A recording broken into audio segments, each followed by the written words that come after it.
nous parle toujours de communication dans un couple.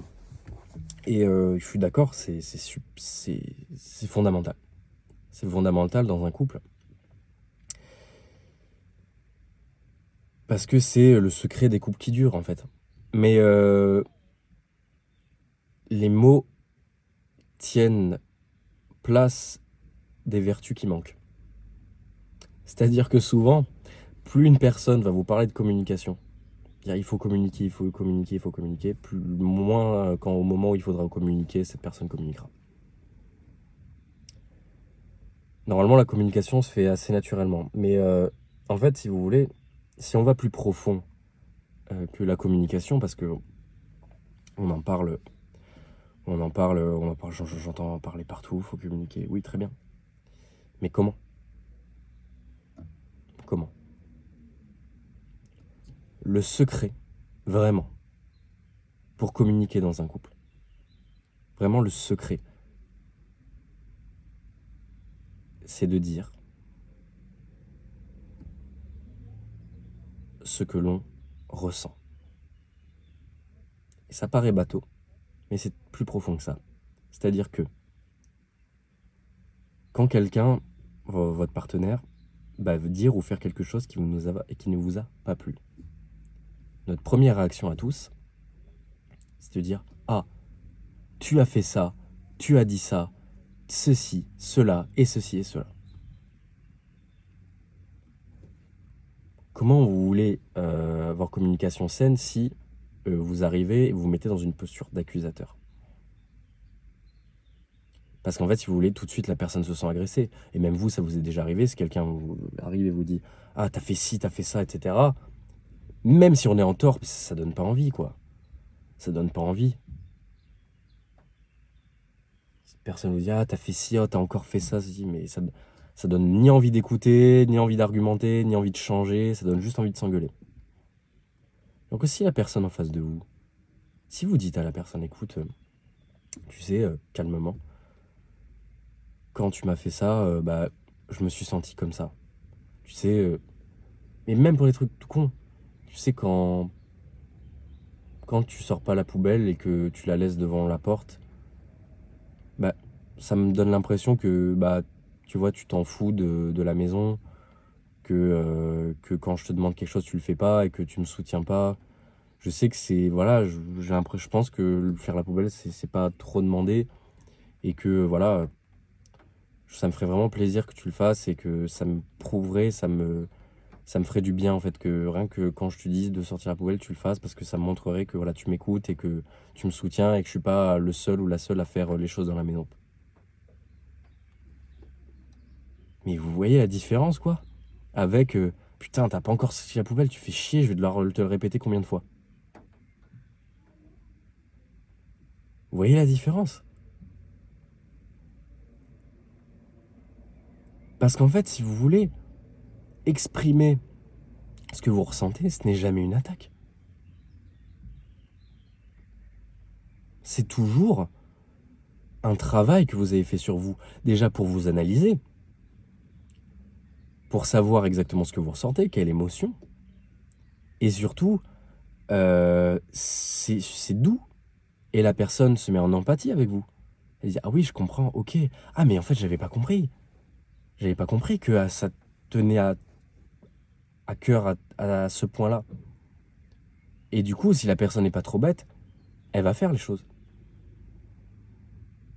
Et vous, si on vous met dans cette posture où quelqu'un vous exprime ses émotions comme je l'ai fait juste avant, vous dit écoute la poubelle blablabla, et que c'est vous qui l'avez pas défaite, vous dit ok, oh putain ok je comprends, j'avais pas compris ça, écoute je te le dis, je vais faire des efforts, je fais des efforts pour changer et pour le faire, je vais le faire, voilà, que la personne sache que ça a eu un impact ce qu'elle a dit.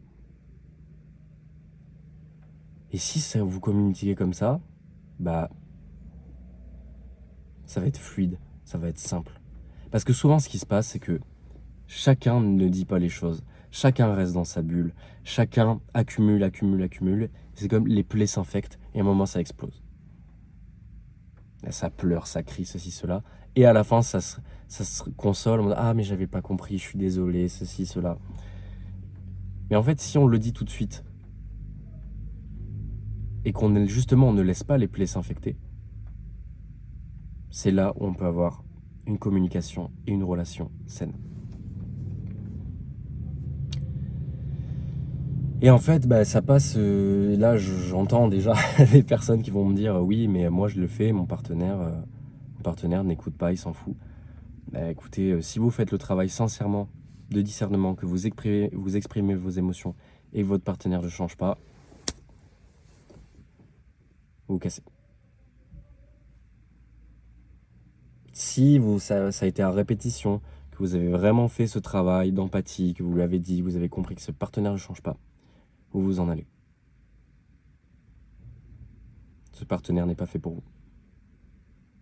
Vous trouverez quelqu'un d'autre qui sera beaucoup plus en empathie avec ça.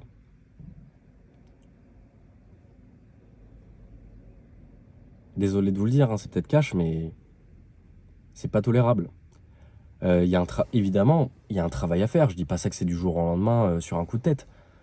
Mais si ça fait plus un long moment que ça se passe comme ça et que rien ne change, bah, je suis désolé, mais vous n'allez pas sacrifier votre vie et votre santé, qu'elle soit physique ou mentale, pour quelqu'un. Vous êtes votre propre priorité. D'accord ?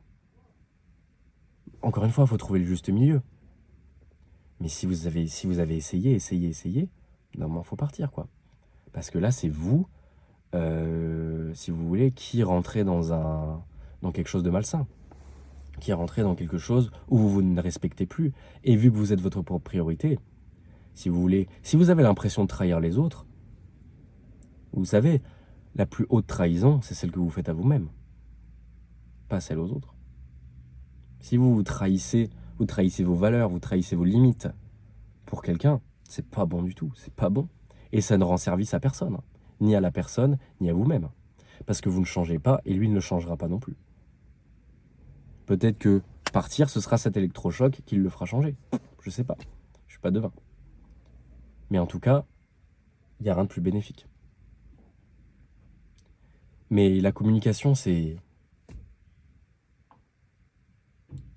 super important. Mais la vraie. Celle qui est honnête, celle qui est juste, celle qui, en fait, si vous voulez, c'est de l'auto-analyse en permanence. Ok, cette personne me fait ça, comment je me sens ? Comprendre que c'est pas cette personne qui me fait ressentir ça, c'est ok, je viens d'avoir une information, ça me fait ressentir d'une certaine manière, comment ça me fait ressentir ? Analyser déjà quelle est l'émotion. C'est de la peur ? Est-ce que c'est de la colère ? Est-ce que c'est de la tristesse ? Déjà, c'est important d'analyser. Et ensuite, tout simplement prendre en cas Dieu et dire ok, tu as dit ça, je l'ai ressenti comme ça. Voilà, c'est pas contre toi, je l'ai ressenti comme ça. Et voilà. Et puis ça vaut aussi d'entamer un travail de guérison. Et au partenaire aussi, ce qui est toujours mieux. Mais si vous voulez, c'est à vous de... Si par exemple, à la récurrence, dès que votre partenaire s'en va 3 heures, vous commencez à stresser et que vous lui envoyez des messages, etc., que vous êtes étouffant, c'est à vous de faire le travail aussi, quoi. Vous dire, ok, j'ai ressenti ça, oui, mais c'est à vous de changer aussi. C'est-à-dire que si c'est vous faites 50 conversations, oui, tu sais, t'es parti acheter du pain et je me suis senti abandonné, oui, mais c'est vous qui avez un problème d'abandon, c'est pas votre partenaire. Donc vous aurez beau avoir 50 fois la même conversation, votre partenaire va vous dire oui, je comprends, mais moi, il faut que quand même j'aille acheter du pain. Donc c'est à toi de faire ce travail, quoi. Donc c'est à vous aussi d'entreprendre des soins et de guérir. D'ailleurs, si vous voulez, vous pouvez cliquer sur le lien en description, vous inscrire à la newsletter gratuite Thérapie des cœurs blessés, et vous pouvez m'appeler et on peut faire un soin ensemble, si vous le voulez. Après, je suis pas le seul, hein. Il y en a d'autres sur Internet, c'est pour ceux qui veulent, quoi. Si mon discours et ce que je vous propose résonne avec vous, vous pouvez, avec plaisir. Il y aura plus de détails en description. Et puis aussi, là, rejoindre le canal Telegram privé, où on est tous ensemble en famille et on discute, on est entre personnes qui se ressemblent. Pareil, c'est après vous êtes inscrit, vous verrez, il y a le soin, vous pourrez rejoindre le canal. En tout cas, merci d'avoir écouté ça jusqu'au bout. Merci de faire ce travail, d'écouter jusqu'au bout, d'écouter, de méditer, de grandir. Et puis je vous souhaite que du bien, que du bonheur et voilà, de vous auto-analyser pour mieux communiquer. C'est la clé. C'est la clé. Donc je vous remercie encore une fois et je vous dis à la prochaine. Ciao.